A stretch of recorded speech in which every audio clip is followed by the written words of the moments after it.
What's going on, guys? Welcome to Looking Ahead to Beto Days. I am Chris, your host, and on today's episode, we will be talking about veterans and Beto's plan for veterans. But before we get into that, let's go ahead and do our Beto news. As far as news is concerned, there hasn't been a lot going on per se.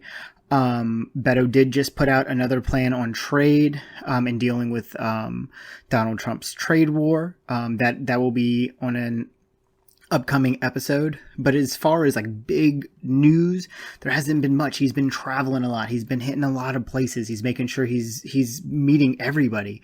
This afternoon, he went to Bland, Virginia, it voted like 80% Republican in 2016. Like, he's really exuding this go everywhere, meet everyone. And that's how you win elections. A presidential candidate has never gone there before, ever, period. But we're going to go into some, it's a news week. Stuff happens. Specifically, something that had to do with a Breitbart reporter and an event in South Carolina. So this Breitbart reporter shows up. He's at what I believe was a private event, and he tries to get in, and the Beto team has him leave. The night before, you had a lot of people who were talking about it and like knocking Beto for, having him removed, but nobody was really sure of what happened.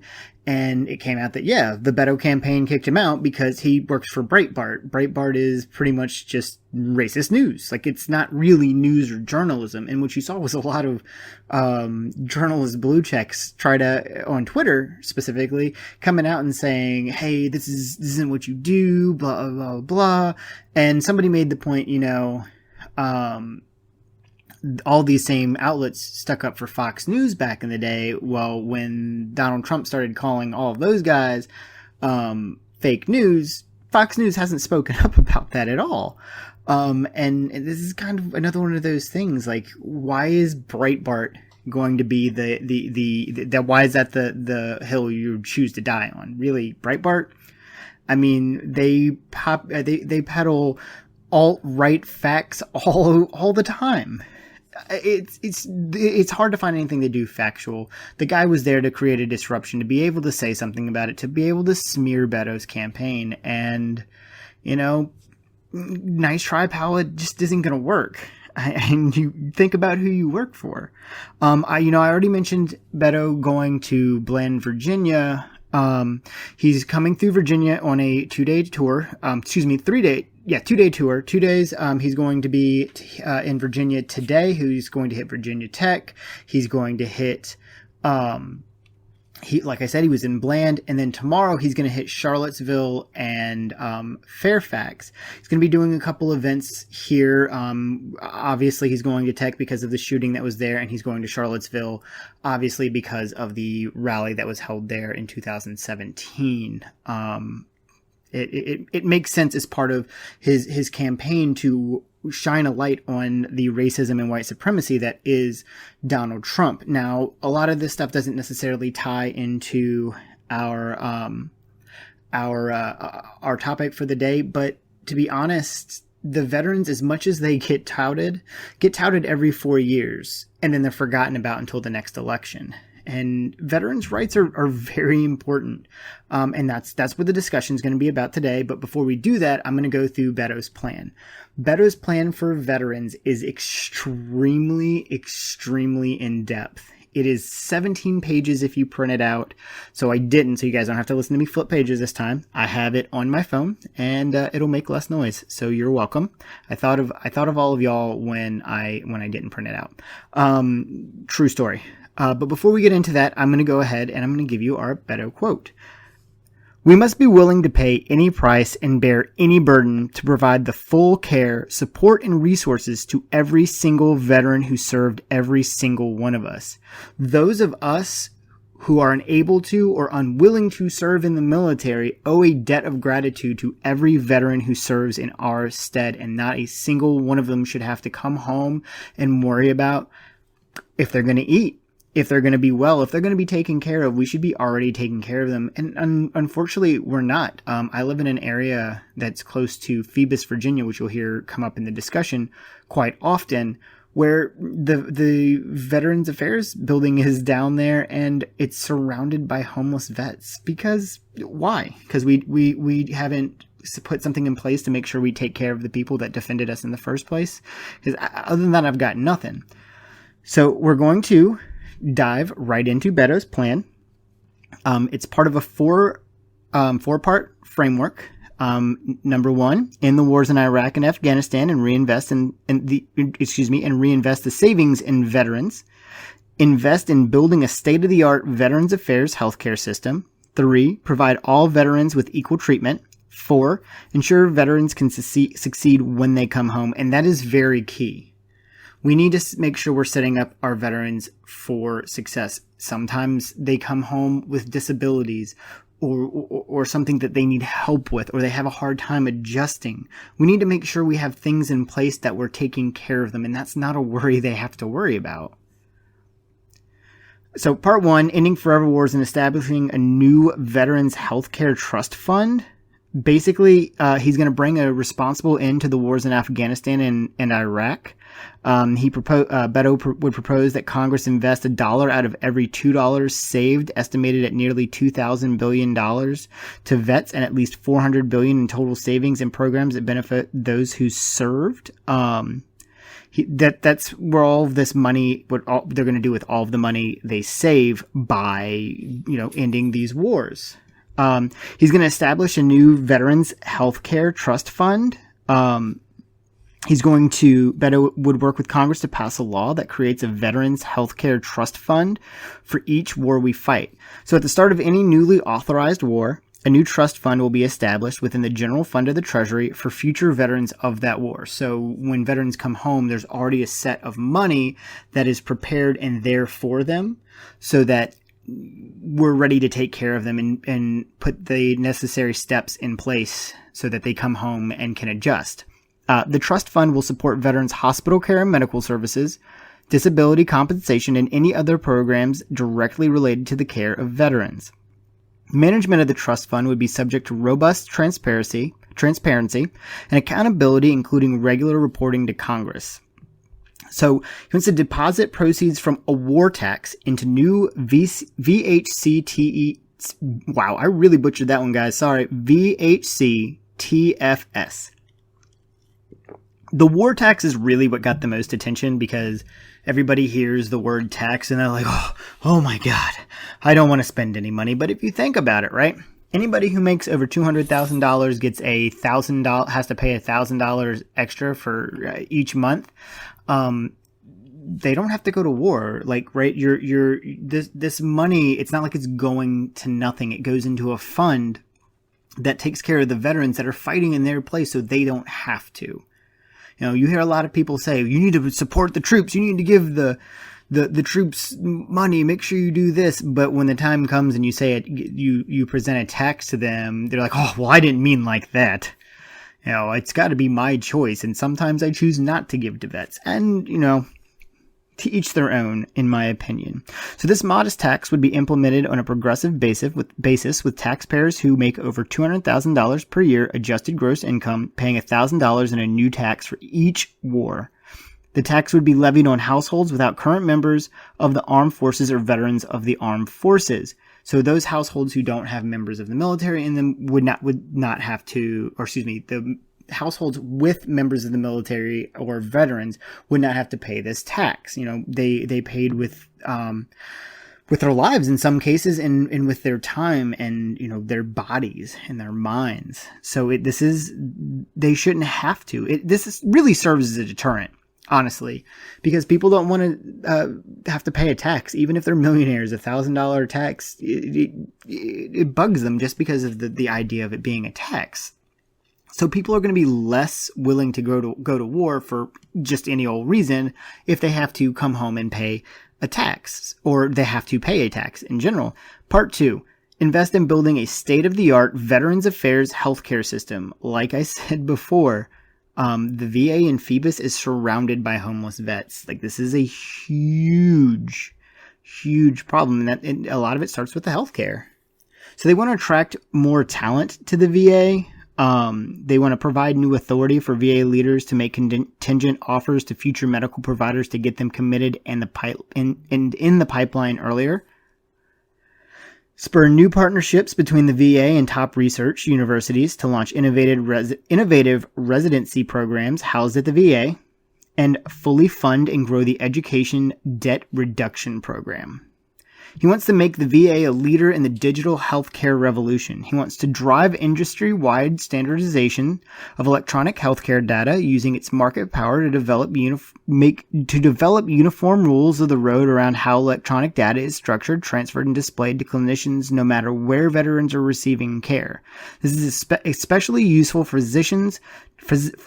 I'm sorry, guys. It's my first week back at school, so I promise you I will get better with my speech as we go along. This is especially useful for physicians, nurses, and other frontline caregivers who can make better clinical decisions with a complete set of a patient's information, especially during an emergency. He wants to use electronic healthcare data as a tool to stitch together silos of care with a single, secure, and up-to-date record of veterans' health information across specialist systems and facilities, and support the expansion of telehealth and leverage data to drive down costs across the system, enable better care coordination, improve quality of care quality and value. It's really just a way to get data. Data is extremely important. The more data you have, the more things you can do, the better place you know where you need to invest the most time and money when it comes down to it. And money can be tight that in any department. So by streamlining this and making it more effective, they're able to do more good. Wants to develop evidence-based standards to promote quality, timeliness, and cost-effectiveness of care and deploy those standards across the VA and community providers. He wants to improve the transparency at the VA by implementing strict reporting requirements for how funding is being used and investigating in data-based performance assessments. Beto wants to require VA providers and any outside providers receiving VA funds to publicly report and display staffing ratios, a comparison between facility and national wait times, disability compensation processing times, and appeals processing times. Include veterans in performance assessments of VA and community care through nationwide surveys and use the resulting data to improve care. Who knows the best about what the VA is doing and how it affects veterans than veterans themselves? That's an amazing idea. I love that idea. Honestly, I hope they keep that idea and take it to education, because we need educators, making the decisions for education as well. It's all the same thing. Like, the people affected know better than anybody else. Assign a care advocate to veterans who seek care in the community to ensure that veterans' care remains coordinated by the VA. Wants to establish the VA as a leader on mental health and opioid treatment. Opioid addiction is a huge problem within the veterans community. It has to do with their care, and if the VA all of a sudden doesn't have money and they can't help you, and then you can't get those drugs that you need, and that becomes a problem. That's how it spirals to heroin use and opioid use in the veteran community and even in the general population. He wants to implement a comprehensive approach to mental health and suicide prevention in collaboration with the Department of Defense, outside community groups, and veteran service organizations, which promote the well-being of all veterans and improve the identification of and treatments for subgroups of veterans at high risk. Change the norms of mental health care by mandating VA mental health professionals contact each new veteran within 1 week following transition from the military with follow-ups as necessary. Upholding our commitment that any veteran who visits a VA medical center with an urgent mental health need receives same-day care. Provide mental health services to National Guard and Reserve individuals who are never federally activated. These veterans have exceptionally high suicide rates and deserve mental health care from VA regardless of eligibility for other benefits. transform pain management and fight opioid addiction by standing up interdisciplinary pain.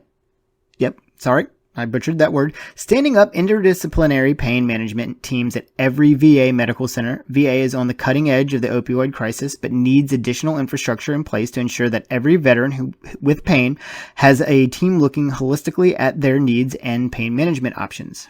Supporting the compassionate use of medicinal cannabis in states that resolve applicable programs, help resolve bureaucratic hurdles, and allow VA physicians prescribe or recommend medical cannabis under the legal authority of states until federal legislation and reform allows for nationwide access to medicinal cannabis as an effective remedy for pain control, PTS, anxiety, and many other conditions. Expand successful suicide prevention pilot programs such as REACH VET, which use predictive and analytics and coaching by VA clinicians to decrease the suicide rates. Require the VA to collect information on veteran family member suicides to ensure benefits are reaching family members and ensure VA providers are talking to veterans about gun safety with a particular focus on safe storage options to put time and distance between veterans in crisis and guns. Attack bureaucratic backlogs and red tape, creating a model for efficiency within the healthcare industry. Beto wants the VA, under his administration, the VA would be required to reform the appeals backlog so that decisions can be rendered in less than 100 days, setting an example for rather than lagging behind the rest of the healthcare industry. Further, Beto will direct the VA to continue timely processing of disability claims. Dramatically increase research and investment in diseases that disproportionately impact veterans. So that means providing billions in increased funding for research on PTS, traumatic brain injury, TBI, and Alzheimer's and related dementia and ALS. In particular, Beto would call for Congress to double funding of NIH research into Alzheimer's and related dementias from $2.5 billion to $5 billion annually to confront risks stemming from their service. It is estimated that between 2010 and 2020, nearly 420,000 veterans will have developed new cases of Alzheimer's, with 1/3 of new cases directly related to service. Not only will this research yield tremendous benefits for veterans, it will help bend the cost curve for our nation's spending on caring for those with Alzheimer's and related dementia. Just last year, nearly $300 billion was spent in caring for the 5 million Americans living with this disease, and that cost, if expected to grow to $1.1 trillion in annual spending in 2050. That was a long one, guys, and I felt like it was really important that we really got into like the meat of what that was. So it's why I read all of it. A lot of times I will paraphrase or pick things out that are important, but that really drove home that point. Beto will increase funding for research into amyotrophic lateral sclerosis. The Institute of Medicine, IOM, published expert reports which found that veterans of armed conflicts, including the Persian Gulf War, Vietnam War, and World War II, were greater risk of developing ALS. ALS is it's a nerve disorder. Lou Gehrig's disease. When everybody was dumping cold buckets of water on themselves, that was for ALS research and awareness. So, it's basically this disease that debilitates them. Stephen Hawking had it. Lou Gehrig was really the first really famous person to have it, and he died relatively quickly afterwards. If you've ever seen "I'm the Luckiest Man on the Face of the Earth" speech, if you watch the lead up to that, they keep handing him things, and when he gets handed things, he puts them immediately down because he is so weak he can't hold like simple trophies and stuff. That's what ALS does to you. And if you look at Stephen Hawking, that's also what it does to people who develop that disorder. He wants to provide all veterans with equal treatment. He wants to ensure women veterans receive quality care. Beto will require that VA medical benefits cover the full spectrum of women's reproductive care and include the provision of contraception with no out-of-pocket costs, in vitro fertilization without regard to marital status or sexual orientation, and abortions to the extent they are provided by other federal programs such as Medicare and TRICARE. Instruct VA to publicize their efforts to combat sexual harassment at their facilities and metrics for success to ensure accountability. Ensure that every VA medical center and community-based outpatient clinic, CBOC, has a women's health primary care provider and is equipped to provide gender-specific health services such as mammograms, pap smears, obstetrics, and other gynecological care.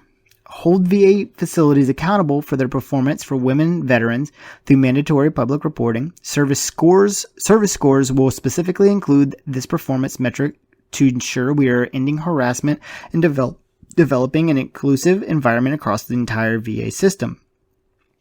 He will work with Congress to secure legal authority and appropriations to provide free childcare at all VA facilities and commit to making all VA hospitals achieve baby-friendly hospital designation status and increase the number of VA mental health care providers who are specifically trained in treating women veterans and military sexual trauma survivors or MST survivors. To ensure that LGBTQ plus troops and veterans are treated with respect for their service. As you all remember, there was a transgender ban put forth by the Trump administration, which is complete and total bullshit. I honestly, if you're willing to serve for me so that I who can't serve, or somebody who is unwilling to serve, I don't care what you do with your life. You have chosen to put your life ahead of mine. Your choice is your choice. Go for it. The fact that they even did that is just completely fucked in general. So, I mean, I wouldn't expect anything more from the Trump administration, to be completely honest with you. He's going to do this by overturning Trump's discriminatory transgender troop ban, including all resulting discharges, ending the deploy or get out policy, and banning the practice of discharging HIV plus service members, and directing the Department of Defense to upgrade the service records of openly LGBTQ plus veterans discharged due to their sexual orientation, gender identity, and sex characteristics who wish to receive an upgrade. It is just absolutely ridiculous that this is something that we still have to do in America in 2019. It's just ridiculous. Pardon veterans who have been denied the benefits for conduct stemming from service-related injuries. He wants to restore military service as a pathway to citizenship.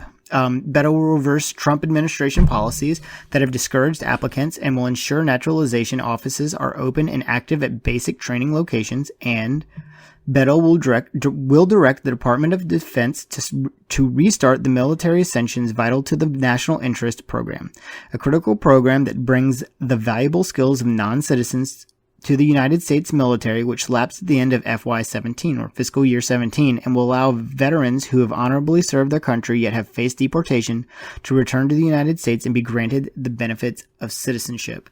To show kind of just how far we've fallen.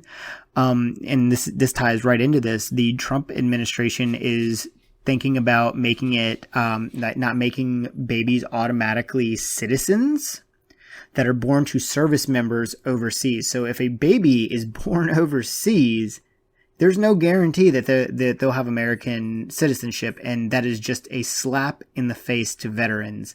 For a guy who loves to say they disrespect our veterans when they take a knee and all of that garbage, he regularly uses them as a pawn and then just spits in their face when it's convenient for him. And then finally, he wants to ensure veterans can succeed when they come home. He wants to expand the support offered by the Transition Assistance Program, offering reverse boot camps to ensure veterans are prepared for success in their communities prior to discharge. And that's something kind of important that we talk about in the discussion. I'm not going to touch on it here because the guys who came on, DeMarcus and Ryan, really got into that, and it was really, really pervasive to listen to them speak about this. He wants to lost my spot. Civilian advisors will carve out explicit time for one-on-one conversations with transitioning service members about their VA eligibility and benefits, help prepare for transition, and connect veterans to Community Veterans Engagement Board in their region to assist with community integration and transition. Boot camps will further require separating service members to enroll in VA programs before they separate, guaranteeing the benefits are active in case they are needed, ensuring continuity in care, and mandating that mental and physical health evaluations happen at least 6 months prior to separation.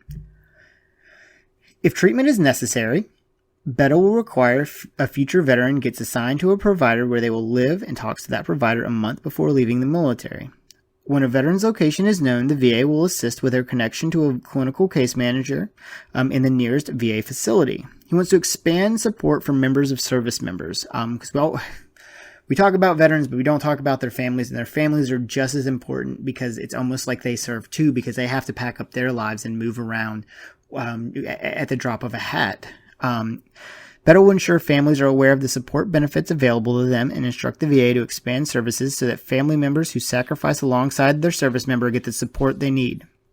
He wants to ensure veterans' economic well-being, to increase access to capital by making veterans a target population for CDFI certification and the Small Business Catalytic Credit Initiative proposed as part of Beto's broader plan to spur small business growth. He wants to provide career readiness and apprenticeship programs and encourage states to increase reciprocity around credentials and convene public-private partnerships designed to make it easier for private sector employees to leverage the high-value skills so many veterans possess. Protecting veterans from predatory for-profit providers by reestablishing Obama administration regulations designed to ensure programs that defraud veterans and other students are shut down, and to ensure that the Department of Education grants automatic loan discharges to the 42,000 qualified disabled veterans through the Total and Permanent Disability Discharge Program. Wants to increase the funding for transitional housing, rapid rehousing, and homelessness prevention through the supportive services for veteran families, SSVF, program to $400 million and investing $250 million in the Collaborative Department of Housing and Urban Development, Veterans Affairs Supportive Housing, and then a program to ensure permanent supportive housing is available to those who have been homeless the longest. And finally, investing in a modern benefit system so that veterans are not denied educational or housing benefits due to a technical error, and standing up an interagency council on veterans to ensure coordination across the federal government. That's a lot. It's a pretty substantial amount of information. And again, I know I've touched on this before. I go through and I read you guys the plans because nobody, and I give you a little bit of analysis, but nobody's going to give us the information we need better than Beto and better than Beto's website. This is pretty good stuff, guys. It's really, really looking at what our veterans need, and Beto is definitely the guy for that. I mean, he served on the the Veterans Affairs committees. He's really worked with veterans. He worked with veterans more than he worked with anybody else in Congress, and so he's the guy that can do it. He's the guy that really knows. Beto has done an immense amount of work to make sure that this plan is perfect because our veterans matter in this country. So for today's discussion, I'm going to go ahead and bring on our guest. I'd like to first introduce DeMarcus Gilliard. Hey everyone, my name is DeMarcus Gilliard. I'm 33 years old. I currently live in Los Angeles, California, and I'm a veteran of the U.S. Marine Corps. I actually got off of active duty back in 2015 after serving for 6 years as a communications officer, which is part of the ground element of the Marine Corps. And I got my commission actually from the U.S. Naval Academy in Annapolis. So I come from a military family, and I couldn't be prouder of my service to the country. And I'm definitely looking forward to Beto days. Yeah, absolutely. And definitely thank you for your service. I'd like to bring on our next guest. He was on previously for gun reform. It's Ryan Holiday. Hey guys, this is Ryan again. I'm also a veteran. I did 6 years in the U.S. Army from 99 to 2005, 2 years in Japan for the Pentagon. And I also come from a long family veteran history as well. And again, thank you for your service as well. Before we get into our conversation in Beto's Veterans Plan. DeMarcus, you're a Beto supporter, and you do a lot of really good stuff, man. I definitely want to hear your why of why Beto for you. Yeah, man. Well, we posted those videos online after the campaign had requested.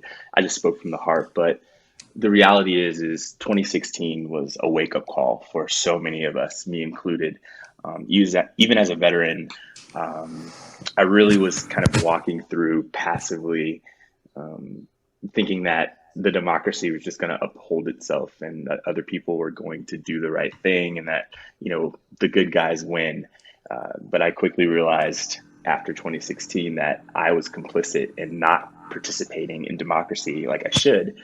And I was pretty depressed about it. I had a lot of despair, a lot of anxiety after 2016, especially for like the first year and a half where everything was just going to hell. And then I saw Beto O'Rourke online. I think it was this video where he was talking about the NFL protests, which for me was like the dumbest controversy that we could go through. But I saw him answer a question in the town hall in such a magnificent and profound way, and it really sparked something in me. Like, it reminded me of the time that I served in the military, where I was surrounded by people who were patriots, who would put themselves last so that other people could be safe. Beto just had this aura, and the way he explained everything was just pretty inspiring for me. So I did my research and I looked into him and realized that he was the real deal.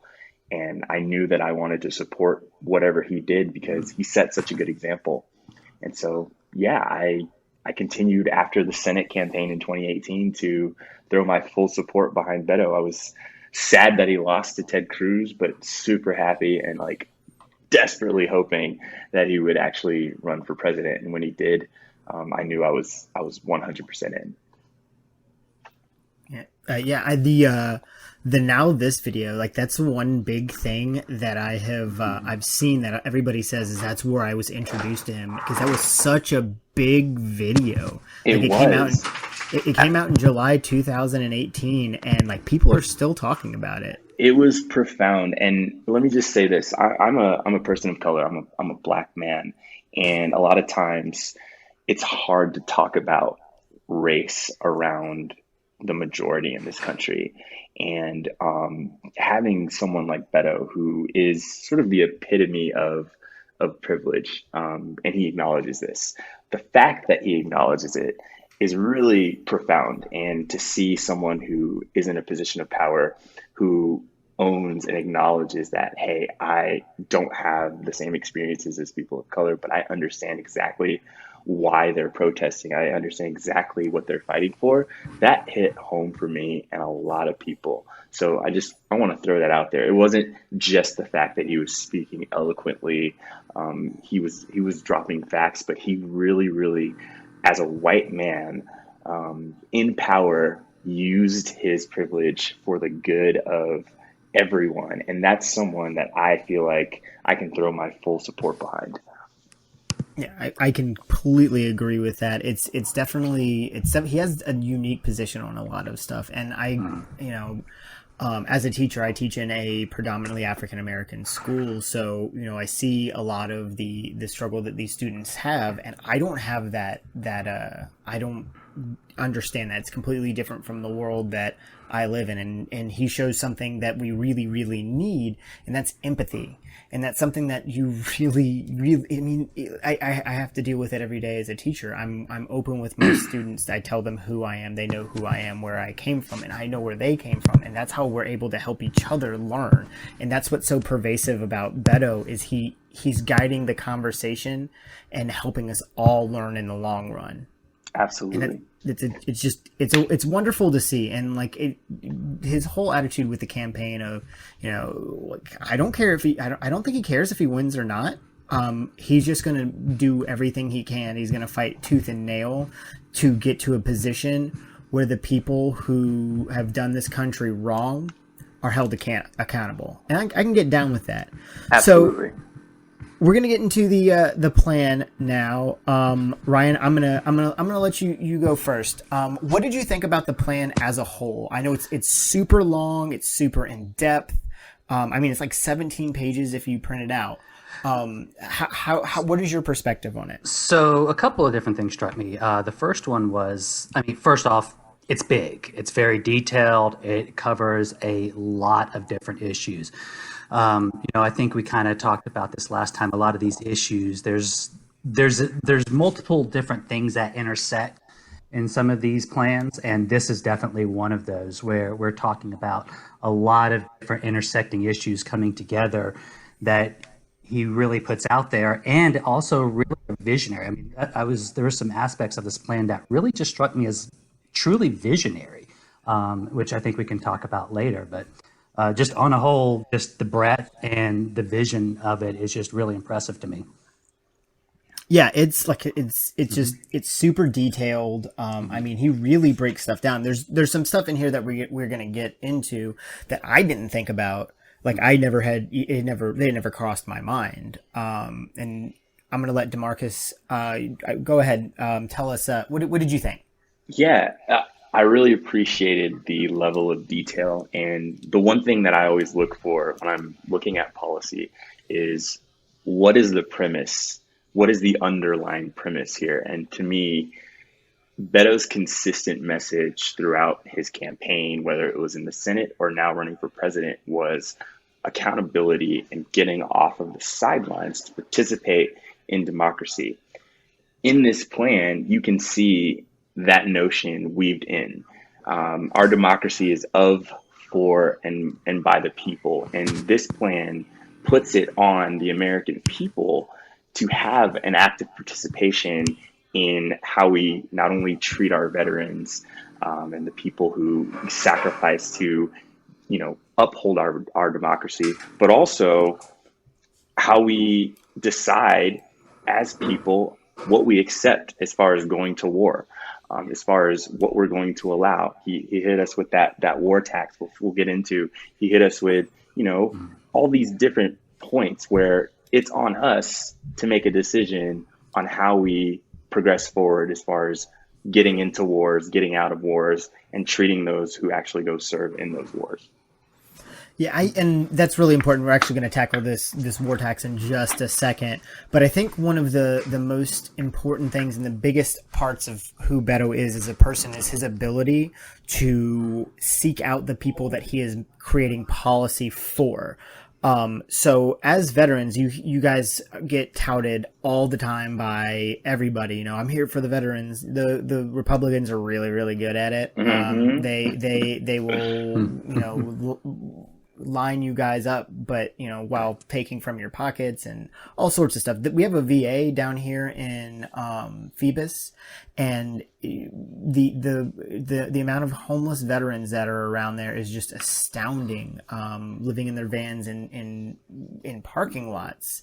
If you have such concern for veterans, why are they there when it's convenient, when you're not there when it's not?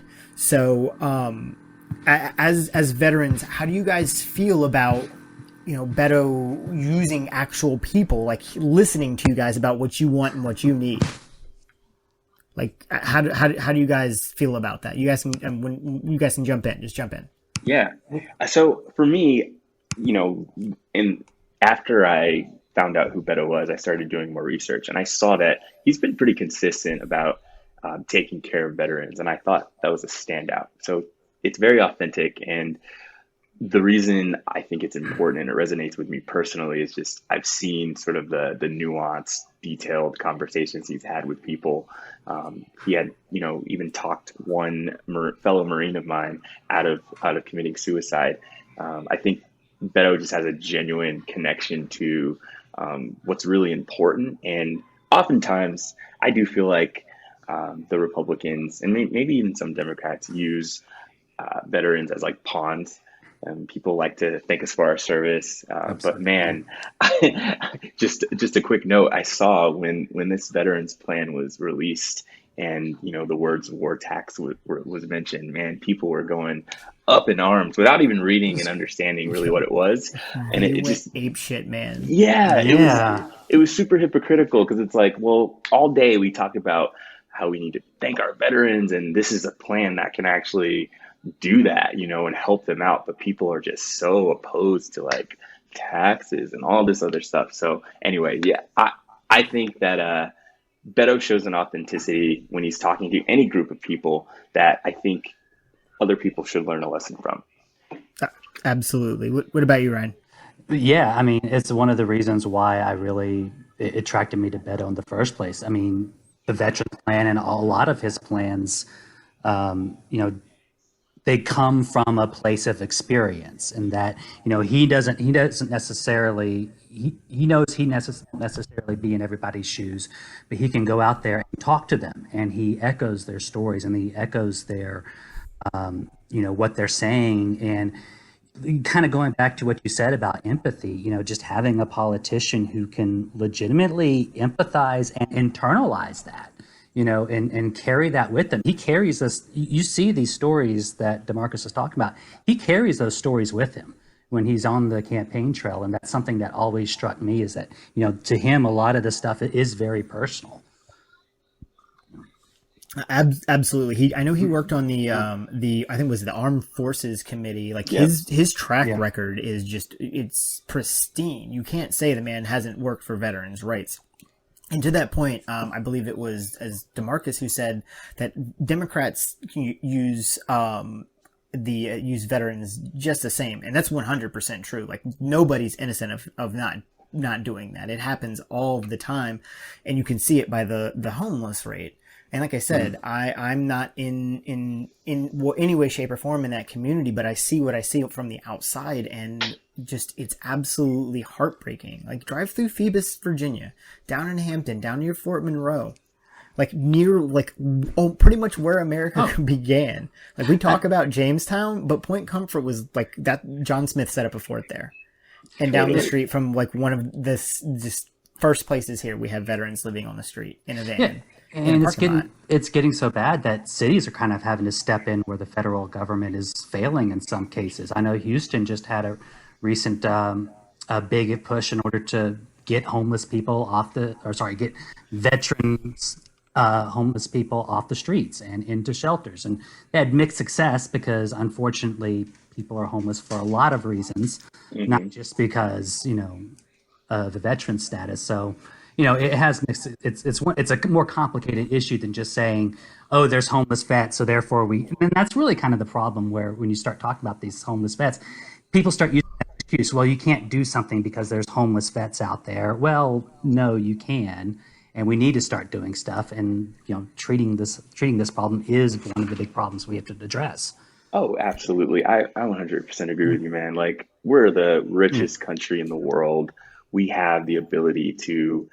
I mean, we raised money when the freaking Vatican burned or whatever that, I forgot the structure. The Notre Dame. Yeah. We raised millions of dollars in like 24 hours for a structure that's beloved around the world, of course. We have the ability to address these problems. It's a matter of 100%. Will. It's a matter of desire. It's a matter of effort. And that's the one thing that I do see that distinguishes Beto O'Rourke from all of the other candidates. His urgency on the issues of today are exactly where they need to be. It's on level 10, and especially after the tragedy in El Paso, he's got like a new sense of purpose and drive, and it's very motivating to see. It gives me even more hope just to know that like his focus is on what's important. He definitely has an urgency about him. You can really tell, and you can tell that he's like he knows that this is it. He's got we have one shot at this. Yeah. Or else we're all fucked. Yep. Right. It's just we're all fucked. That's just there's no other way to put it. Like we can't do four more years of Trump. It's just not gonna happen. Like it will not work. Like if you want to see chaos, elect Donald Trump in 2020. That's because that's what Right. you're gonna get. And like I said, this is one of the points that I really want to drive home because it really, really bugs me is that you hear about veterans every 4 years, and oh, by the way, those are election years. Yep. This 100%. shouldn't be a, every 4 years. This should be we need to talk about it every single day until we fix that. And that's something that Beto's plan addresses, and he addresses it through the war tax. And that's that's something. There's actually two parts of that I really liked on this war tax. The first one, and I don't want to skip over it either, is the Veteran Health Care Trust Fund. Yep. Yes, absolutely. Because that's something that, you establish it. One of the problems we've always had with veterans services is, maintaining a certain level of funding. When the government starts shutting down, the VA is going to be the first one impacted, and they try and keep open certain critical services. But, if you're dependent on that rehabilitation service in order to be able to walk again, and suddenly you're not sure if you're going to be able to see a therapist, there's a critical window there that you need that funding. And so putting this into a trust fund that kind of separates it from what Congress can dip into is really a beneficial thing just in and of itself. Because it absolutely just really separates that funding crunch. So now we don't have to worry about Congress can't pass a budget and suddenly somebody can't see a therapist. Those are real issues that are affecting people today. And so that's something that, just in and of itself, putting that out of the reach of Congress would be a huge improvement just by itself. Absolutely. And that's a good point. Because I hadn't thought about veteran services being cut during shutdowns, and we've had 2 or 3 since Trump has been president. Something dumb, and it has affected services. I mean, it does. Yeah. But how does that affect? We've talked about it, affecting them being able to get drugs. I wonder how much that's impacted, such things as the opioid crisis, because that impacts veterans, and they're a big demographic in that. And actuality, because one of the big benefits veterans take advantage of after they leave is the 9/11 GI Bill. Yeah. And the funding was actually interrupted, in I think 2 years ago, to the point where people were actually getting unenrolled from class and dropped from classes and kicked out of college. And since it gives you and actually not being able to make rent, because it gives you a stipend, right? Yep. Right. Yeah. So it gives you a stipend. So people weren't even able to make rent, and now suddenly, instead of going to school full time, you're having to try and find a quick part-time job because of a funding issue. So, we could, these are issues that affect everybody. Constantly, yes.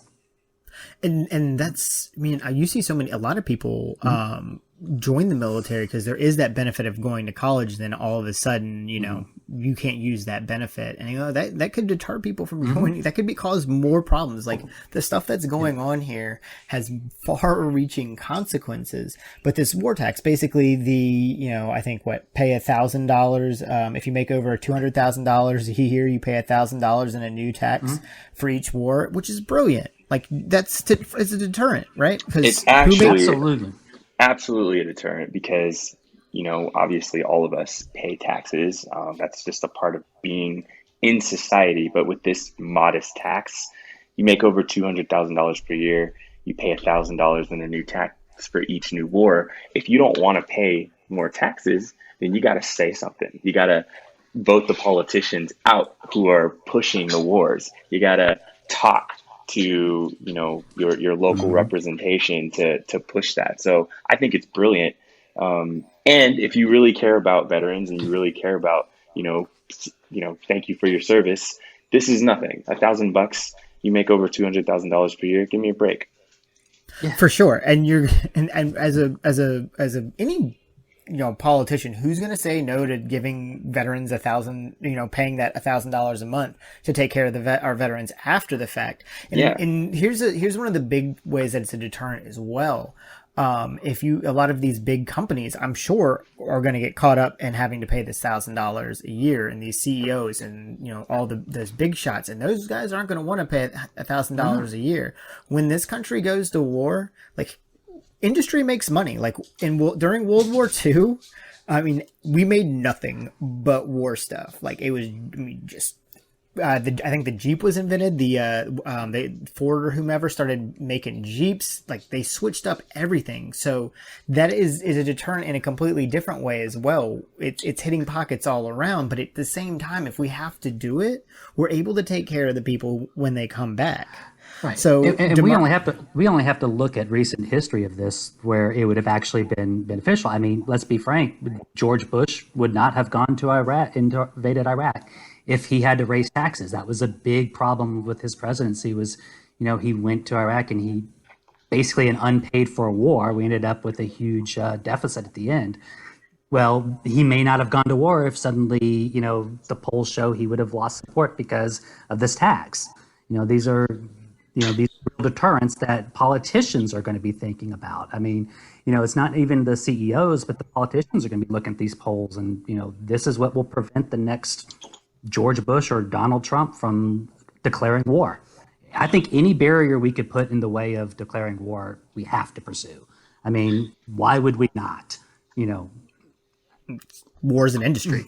Exactly. War makes money. Like that's how we came out of the 100%. Like that's how we came out of the depression. Like war makes money, and when it doesn't, that's when you see people have problems. I mean, Vietnam was a shit show all around. People are suffering. Like there's no money to be made there, especially when the people are pissed off about it. Yeah, that's the key. That the people need to be pissed off, and I think when people don't respond in the normal way, like, hey, I don't want to go to war. But I think a lot of us are very passive with our disdain for war. But when you hit people in their pockets, it's not a punishment. It's, hey, you're a participant in this society. You have a voice in deciding on how we proceed forward. Beto's putting the responsibility back in the hands of the people. And I think that's important because it highlights how powerful our democracy really is. If this really is a democracy of, by, and for the people, then we, the people, should have a say in whether or not we go to war. And we do. So yeah. No, like 1,000%. You're 100% right. Like we have a say in this. It's not decided for us, and you can see where people capitalize on that public emotion because you can't go to war without public support. It does not work. Absolutely. Historically, does not work. And you saw that in 2003. We were coming out of 9/11, and they just kept that momentum going. If people are pissed off, we can use this, and we can do something else we want to do, and they did. And it, here we are. 15, 16 years later in the same mess with no solution, no way out. And now we can't, you can't just pull us out of there because it's just going to collapse. We're going to end up with the same problem without ever fixing anything in the first place. Sure. It's a disaster all around. It's really, really upsetting. Now you guys had mentioned, We'd mentioned something about the not necessarily mental health, but the healthcare for veterans.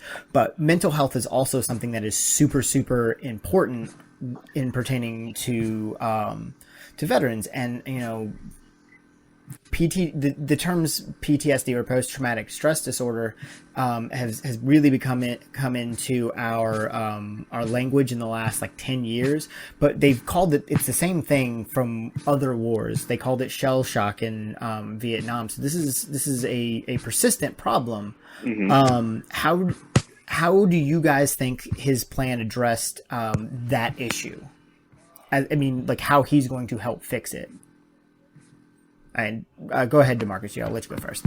Yeah, sure. So one of the things in the plan that I thought was really detailed and specific was attracting more talent to the VA. There's plenty of people out there who are U.S. physicians and mental health providers who could actually use their amazing skills in the VA system. That to me shows a level of detail and sort of care when you're thinking down to the level of care and quality talent that you can give to veterans. That's one way to help out with this problem. It's not only having the venue, for the veterans to get the care that they need, but making sure that care is of the utmost quality by attracting the best talent. And that's important and key as well. If you've got shitty doctors, you can't, have you seen the commercial where they say the doctor's just okay? Yeah, Like, that's not the doctor you want. All right, so we want pristine. No, I'm just okay. Like, what do you mean you're just okay? No, I'm just all right. Like, sometimes I forget things in people. It's cool. No, but like, seriously, like, that's important. So having somebody who's actually good at their job and not just taking anybody, it's important. So that's a good point to bring up. Ryan, what do you think? So one of the things I struck me was his actual the part where he's talking about ensuring veterans can succeed after they separate. He talks about identifying people before they separate, actually going through and doing mental health evaluations, getting them the process started, and they almost talk like a boot camp, and getting the process started to get them enrolled in care, identify people, so that way when they transition out, they will have someone already identified, and they'll already have the paperwork ball rolling to be able to begin getting those treatments. And also the follow-up care. I like that he also mentions, even after that initial evaluation, sometimes it takes a few months for, you get back and you kind of wearing your civilian clothes for a few months and, things start really settling in. That follow-up afterwards, even after you're separated, someone, I know when I left, I just, I got a little postcard and that was about it. Having someone reach out and call, would have been nice just to, check in, make sure you're all right. So, things like that, those kinds of things, really kind of identifying that ahead of time, I think is really beneficial, I think. Oh no, absolutely. Like I hadn't even thought about that ever in my life. Like it's not just the people who actually identify themselves as having PTSD. There are people who go out and aren't identified, or it's still an adjustment. So like that phone call could be important, right? Just to check in. That should be something that we're doing already.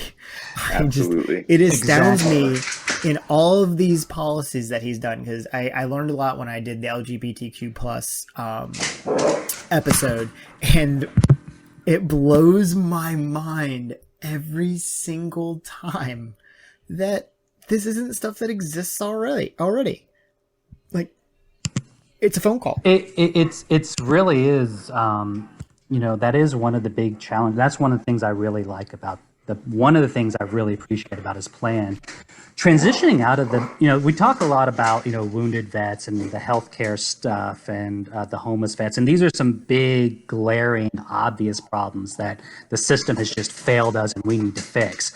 But you have, millions and millions of vets who just went through the system. And, if you think about what it means to serve, you're giving up a large chunk of your prime where you would normally be starting your career, starting your life, getting your education or doing stuff, making friends, getting married. You're spending that time in boot camp, marching around and deployed. So you come back and you're really when you re-enter the service, you're at a very severe disadvantage when you come back. And it's a lot of people fail. It's not for any personal failings, they'll just have a hard time readjusting. Some end up re-enlisting again and they go back for another round and end up doing 20 years of service because I can't adjust to civilian life. You don't want to see people get trapped like that, and being able to transition out, in a graceful manner is pretty big. And right now we don't really do a lot of that. I mean, you just kind of get dropped off. There's a few, maybe you go to a job fair, but I just completed a checklist and walked out the door, and then there's not really much in the way of follow up, and there's not really any, ongoing services. And that's something that he really kind of highlights here at the end is, really talking about support, and not only them, but also the families, bringing the families and readjusting the families and readjusting to civilian life. I mean, that's an adjustment. Dad's deployed the whole time. suddenly they're back home. Now the whole family has to adjust, and these are stressful periods. Having that extra support is important. That's a really good point that I hadn't thought about either. Like I said, I have no experience in this, and I hadn't even thought about the families and how they're impacted as well, because they move around, dad or mom are gone for so long. There's so much minutia here that deals with all of this. That's why this policy is so long, and it's why it's so detailed, and it's why it's so important. So we've mentioned homeless veterans a lot because it's important, and like I said, it's almost at epidemic portions. I've mentioned Phoebus a bunch, but that's, like I said, it's where the VA is. It's what I know. It's a problem. How do you all feel that Beto's plan addresses homeless veterans? Ryan, I'll let you go first this time. Sorry. So, I bounce back and forth between both of y'all to shoot to the amateur nature of this whole thing. There's always at least like a few things that are like that you wouldn't get if I was in like a studio doing this. Like my dog walked behind and you can hear him click his nails. I'm pretty sure one of you guys' dog got into a fight. Yeah, they were growling at each other. So, like I said, we're all here. Like this is the testament to show that we are real people talking about real issues. We're not just talking heads on TV. Like we're real people. We have real feelings about this stuff, and that's why it's important that I bring you guys on to do all of this stuff. And sorry, I completely didn't go back to that question. For those of you who don't know me personally, I am like ultra ADD. I treat it personally. Sometimes I can't like help, so I promise you I'm always listening, but I may not be paying attention. Fair enough. I love it. Yeah. But all right, man. All right, Ryan, go ahead. How do you feel like it addresses homeless veterans? Yeah. So we kind of touched on this before, but being homeless is such a multifaceted thing. It's not like you can say this is the reason why you're homeless, but there are a lot of commonalities, and a big one of those, addiction treatment and mental health issues.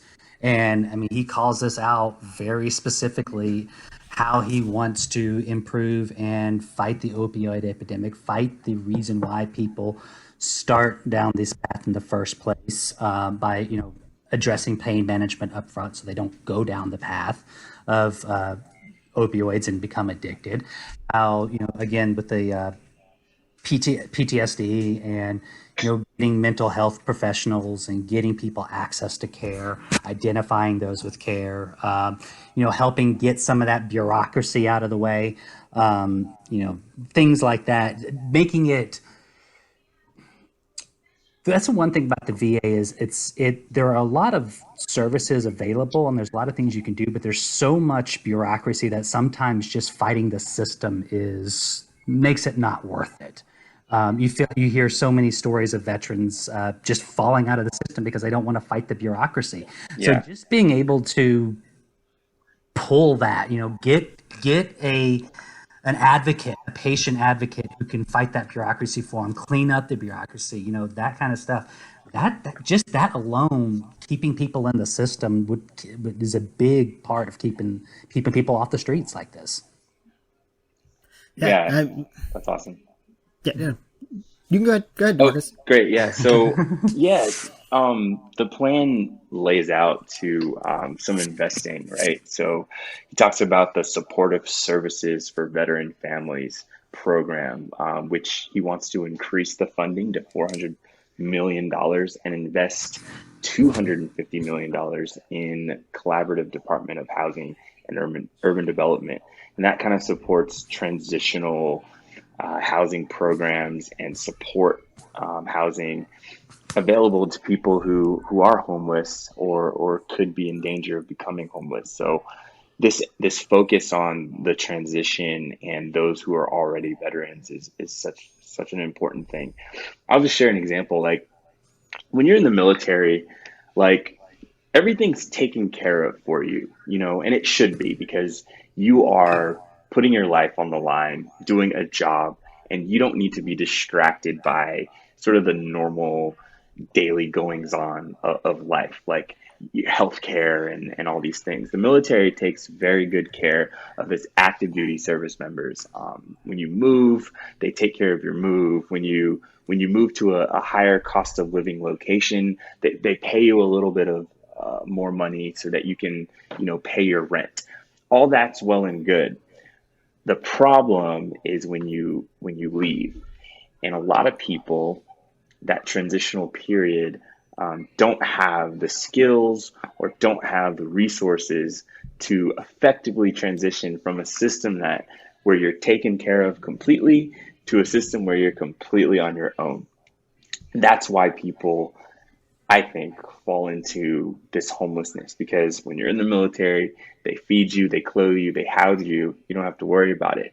When you get out, when you get those discharge papers, you are literally left on your own. And unfortunately, we talk a big game in this country about it, but we don't really take care of the people who just put their lives on the line. 100% we don't. That is factual. That's a good point. And it's you see, it's almost like when you have a kid who pushes back and you want to, they move out of their parents' house at 18 and they've had everything taken care of from them, and they just, I don't, it's not like a direct comparison. Yeah, no, that's exactly that a you just good don't know comparison. what Is to the do. comparison. That is the comparison. Yeah. Fair enough. I mean, we're recruiting 17, 18-year-olds Right. to literally go into one of the, from their parents' regimented house to literally the most regimented thing you could possibly be in. Yeah, they come out and they don't have these life skills.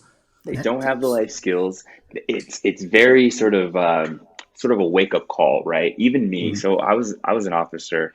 I didn't have too many financial issues. My college education was paid for because I went to a service academy, and I was making pretty good income by the time I was a captain after 6 years. But I was about to transition out, and just because I had a veteran's name on my title doesn't mean that jobs were just open to me. So I had to search for jobs. I had to make sure that my standard of living was going to be comparable, and that was a wake-up call for me.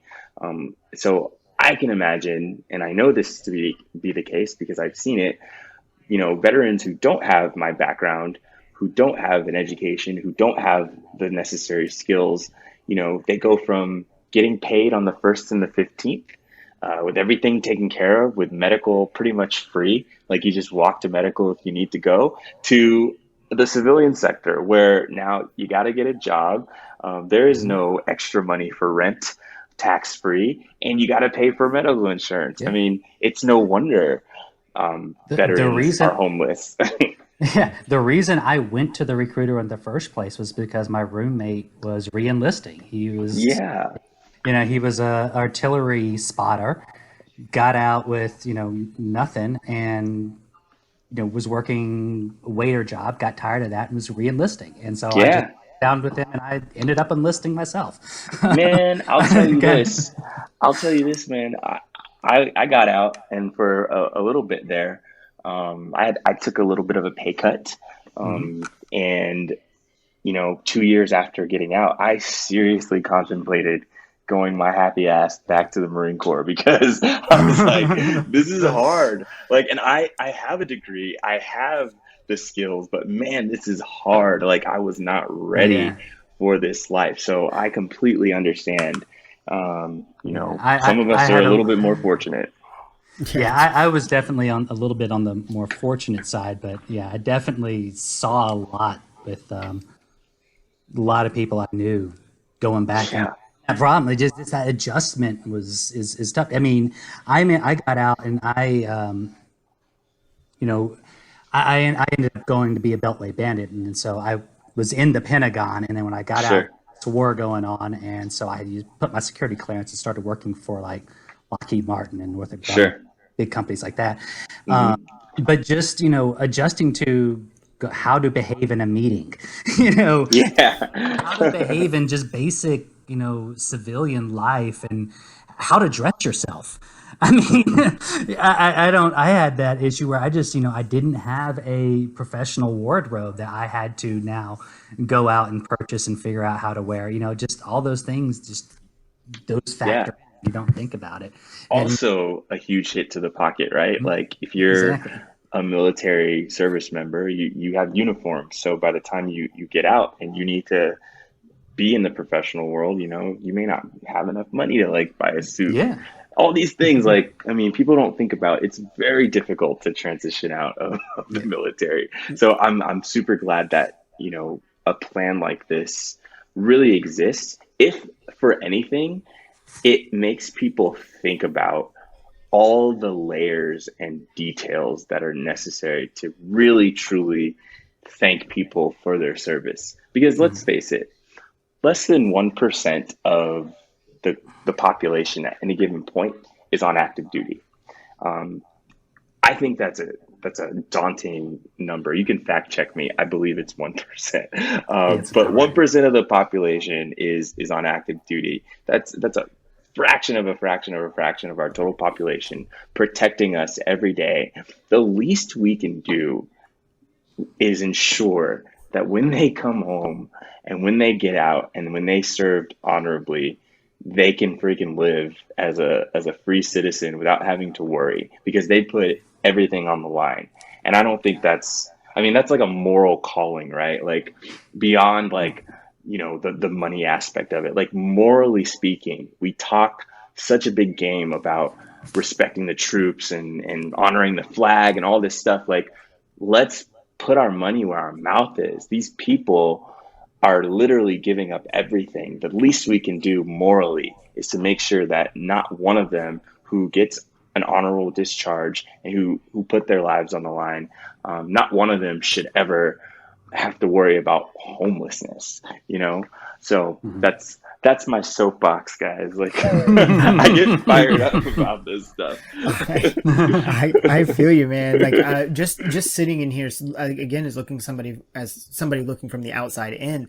Like so much stuff I had never thought about as far as like the adjustment and just how much you guys go through to readjust, to get life back to normal. And, I can guarantee you if I didn't know that, there's going to be a ton of people out there as well. So that's really good information. I really appreciate you guys coming out and really, really driving these points home. I'm going to ask you both two questions. We'll do it back to back. So, DeMarcus, what do you think the plan does well? What I think the plan does well is put the onus back on the American people. This is our country, and I said this throughout the podcast. It's democracy of, for, and by the people. So no more sitting on the sidelines. We need to be invested as citizens in how we approach going to war and also how we approach treating those people who put their lives on the line to go to those wars. And I think the plan specifically details down to the nitty gritty the best way to do that. So I'm really proud of it, and I'm actually wanting to explore it even more. The more I read it, the more little details I find. So that's what I find good about the plan. It's like reading a good book. You always go back and you find those things you missed. Now, everything can get a little bit of criticism. As a teacher, we all kind of make mistakes here and there. My big mistake was I had a student who had been out of the classroom for like 10 minutes. And I asked him in front of the class, dude, what took you so long? And his response in front of the class was, I had to poop. And that was pretty much the end of my class for that day. So where do you think this has, and yes, I'm going to use the kid who said I have to poop to segue into where can this improve? Do you think this has a way to improve? Like this is still specifically for DeMarcus, and Ryan lucks out because he gets to think about his answer. I'm sorry. So, can you ask the question again? Yeah, where's something about poop. I don't know. Yeah, poop, and I was like, oh my god. That is a funny anecdote. Thank you to segue into what ways can we do things better. It was my big mistake. That's what I can think of. I can't. I just. I set myself on fire too. Did you want me to go there? I didn't tell anybody about that one. It's also a true story. But what do you think it could do anything better? Yeah. So this is probably just more on how we present information. So those of us who take the time to critically think and read probably didn't take too much to the term war tax. But I think for the population at large, for the lay person, if you will, that kind of is a trigger. And so I think maybe perhaps that can be presented in a better way, especially because it's such a concise sort of word. When people hear the word tax, it's an immediate turnoff. And so I think the plan is really good and the spirit of it is really good and the intention behind it is really good, but we have to, I think, present it in ways that people will receive it rather than shut it down, if that makes sense. No, and perfectly, because that was one of the things that you saw in the media, was the media picked up on war tax, and they were just blowing that up. Yes. But it's actually a really fucking good idea. It's a really good idea. And I think one thing Beto's good at is actually kind of anticipating that. And so I think going forward, he'll probably, be a little bit more precise on that, or his team. But I think perhaps it was intentional, though. I mean, getting people talking about it is also a good thing. That's fair. Yeah. Mm-hmm. All right, Ryan, what do you think the policy does well? Well, I think, like I said, I think the thing I really like is how it laser focuses on veterans' needs, especially the transition period, which I think is really critical.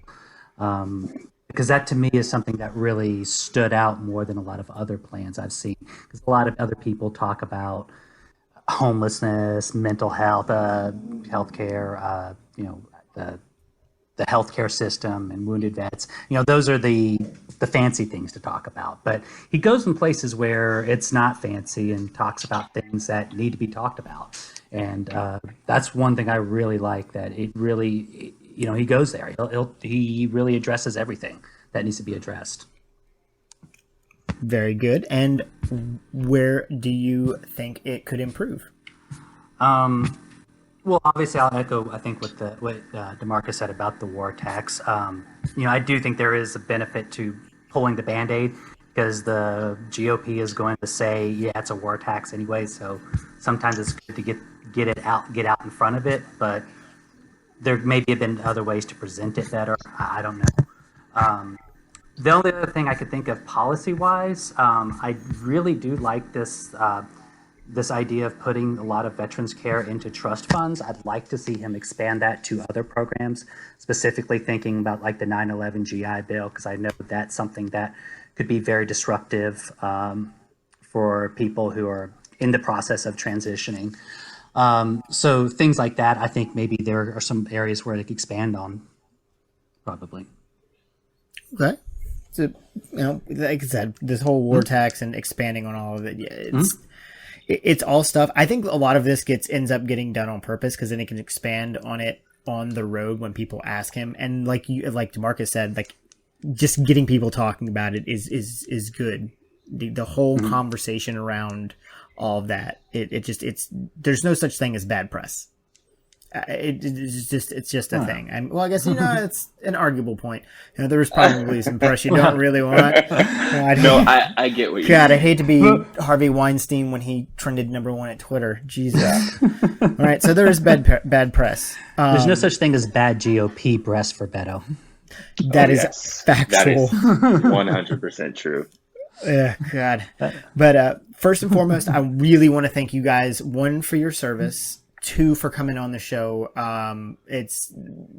You guys have done me a huge favor. This is really important to me, that we get that this kind of information is gotten out to as many people as possible, especially from the mouths of the people who it's supposed to benefit. So again, thank you guys so much for coming on. To all my listeners, guys, donations, we got to get those donations in. The campaign sent out an email today. I think there are like 65,000 individual donors that they need to make up to make the later debate. So let's get other people donating, clipboard, canvas, whatever you got to do. So get out and volunteer as well. But for now, I'm Chris. I'm your host, and let's keep on looking ahead to better days.